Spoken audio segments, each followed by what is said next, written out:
It looks too thin to stand, too exposed to touch. A stone tower just 213 feet tall and about 13 feet wide at its base, rising from the surf like a spear. The ocean pounds its base, the wind shakes its summit, and yet climbers choose to risk everything here.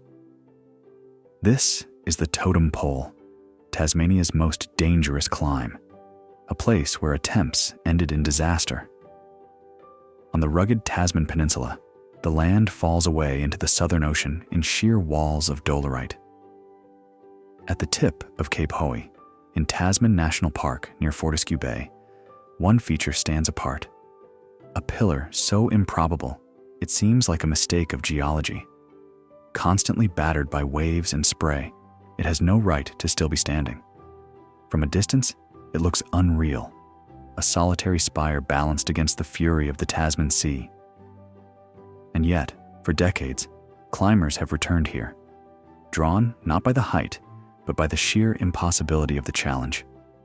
Each ascent carries the risk of failure, injury, even death, but also the chance to be part of one of climbing's most legendary stories.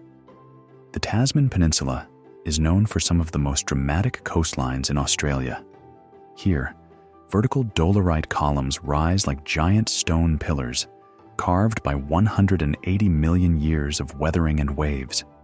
These dolerite formations are unique to Tasmania. Born when molten magma pushed into cracks in the Earth's crust, then cooled into towering columns. Over time, storms tore at the cliffs, breaking pillars away until they stood as isolated stacks offshore.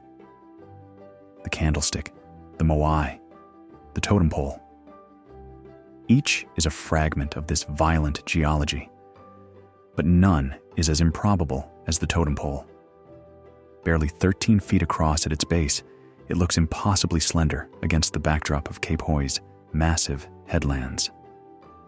Climbers who reach its base by rope describe the disorienting scale, the ground dropping away in every direction, the sea crashing into the channel below, and seabirds circling like sentinels in the wind. Even its lifespan may be short. Dolerite is strong, but sea stacks erode quickly. Some geologists suggest the totem pole may be less than a century old, a blink in geological time. If true, it is not just fragile, but temporary, destined to collapse back into the sea. For climbers, the thought that this tower might not stand another 100 years adds urgency to the challenge. By the 1960s, Tasmania's sea cliffs had begun to attract adventurous climbers. John Ewbank, already a pioneer of Australian climbing and the creator of the Ewbank grading system, turned his attention to the totem pole. Along with Alan Keller, he set out in 1968 to prove it could be climbed. Their tools were pitons, ladders, and wedges, the heavy gear of early aid climbing. The ascent was grueling. Dolerite cracked and shifted under pressure, protection popped loose, and the tower creaked in the wind. They inched upward, metal biting into the crumbling rock, until at last they reached the summit. On top, Ewbank reported a terrifying sensation. The spire seemed to move in the storm. The totem pole had been climbed, but not conquered. It had yielded only with artificial aid. The true challenge remained, to climb it freely, with nothing but hands, feet, and rope. For years, climbers debated whether the totem pole could ever be free climbed. The exposure alone was enough to turn most away. A sheer drop into the sea on both sides, waves echoing like cannon fire in the channel below. The holds were razor thin, sharp as broken glass, and the wind never stopped. In the 1990s, attempts finally broke through. In 1995, Steve Monks and Simon Mentz made the first free ascent of the Ewbank route, pushing standards higher. But the first full free ascent of the totem pole is credited to Doug McConnell and Dean Rollins, who showed that the tower could be climbed without aid. Every move could mean success or disaster. Climbers balanced on edges no thicker than a coin, clung to narrow cracks, and battled gusts from the roaring 40s, the fierce winds that circle the southern latitudes. The totem pole had been freed. What was once thought impossible was now real. But the dangers were only beginning to show themselves. 3 years later, British climber Paul Pritchard traveled to Tasmania with his partner, Celia Bull. Pritchard was already famous for bold climbs in Patagonia and the Himalaya, but nothing could prepare him for what happened on February 13, 1998. While rappelling to the base of the totem pole, his rope dislodged a massive block of dolerite. 30 feet long and weighing several tons, the rock crashed down onto his head.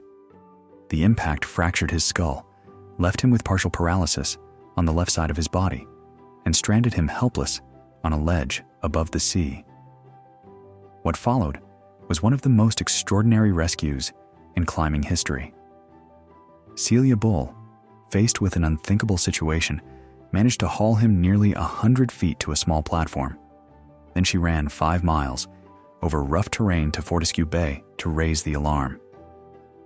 Pritchard endured nearly 8 hours on the ledge before rescue teams could reach him. Helicopter access was impossible in the narrow sea channel, and the swells were too violent for boats to approach the base. The only option was from above. Paramedic Neil Smith, himself a climber, descended by rope to Pritchard's ledge. Strapping himself to the injured man, he lowered them both down the wall. At the bottom, with waves rising in 2-meter swells, he timed the rope release to the sea. On the crest of a surge, he cut them free, dropping into a rescue boat that darted in beneath the stack. Pritchard was rushed to Royal Hobart Hospital, where surgeons removed part of his skull in emergency surgery. Against all odds, he survived. Doctors told him his climbing life was over. Most people would have walked away. Pritchard did not. Over the years, he rebuilt his life, moving to Tasmania and working with adaptive climbing equipment. In 2016, 18 years after the accident, he returned to the totem pole. This time, he climbed with friends, using specialized systems that allowed him to ascend despite partial paralysis. Step by step, he regained the ground he had lost in 1998, and when he pulled onto the summit, it was a victory not just over stone, but over fate itself. Pritchard's comeback became one of the most inspiring stories in modern climbing. He went on to raft the wild Franklin River, trek across Tibet to Everest Base Camp, and climb Kilimanjaro. He also married Jane, a nurse who had cared for him after the accident, and built a family in the very place that had nearly taken his life. The totem pole continued to attract the world's best. American climber Lynn Hill attempted the first on-site ascent, only to be stopped when a crucial hold broke. Later, Australian Monique Forestier succeeded, claiming the on-site. In 2009, Doug McConnell and Dean Rollins returned to Ewbank's original aid line, freeing it in stages over several months. Then in 2016, Canadians Sonny Trotter and Will Stanhope completed the first one-push free ascent of that same route, transforming a battered aid climb into a modern classic. Each ascent added to the totem pole's reputation. Small in height, but immense in challenge, it became one of the most iconic sea stack climbs in the world.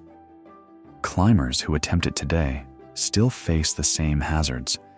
The approach involves rappelling down sheer cliffs into the channel, then committing to the climb with no easy escape.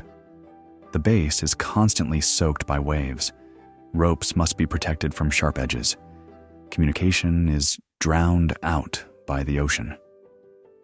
After the climb, there is no walk-off, only a Tyrolean traverse strung across the gap between the spire and the mainland. Climbers clip in and pull themselves across the rope, dangling above the water as waves crash below. It is the only way home. Rescue remains a problem. Helicopters cannot hover in the channel, and evacuation still depends on ropes and boats, as it did for Paul Pritchard. For all the advances in climbing, the totem pole remains as committing as ever. Climbing here is also closely monitored and regulated. permits are required, weather windows are scrutinized, and group sizes are limited to protect both climbers and the fragile ecosystem. It is a climb of privilege as much as skill. Access is rare, and only the best prepared dare to attempt it. The totem pole may not stand for long. Sooner or later, storms will bring it down. But in its brief existence, it has shaped climbing history. From Ewbank's ascent, to McConnell and Rollins' free climb, to Pritchard's redemption, it has become a symbol of human determination against impossible odds. It reminds us that greatness in climbing is not measured by height alone.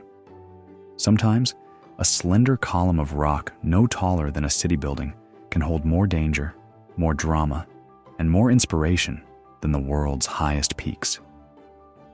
Thank you for watching.